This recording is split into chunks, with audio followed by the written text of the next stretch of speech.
самое неожиданное то, что наши дети — это не мы, а это целая вселенная, вообще другая вселенная. Да-да-да.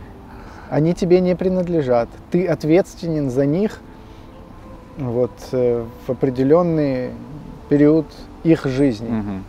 Каждому ребенку нужно внимание. Да, естественно. Вот это, конечно, самые простые, банальные вещи, но которые ты для себя открываешь вот в период вот этой семейной многодетной жизни.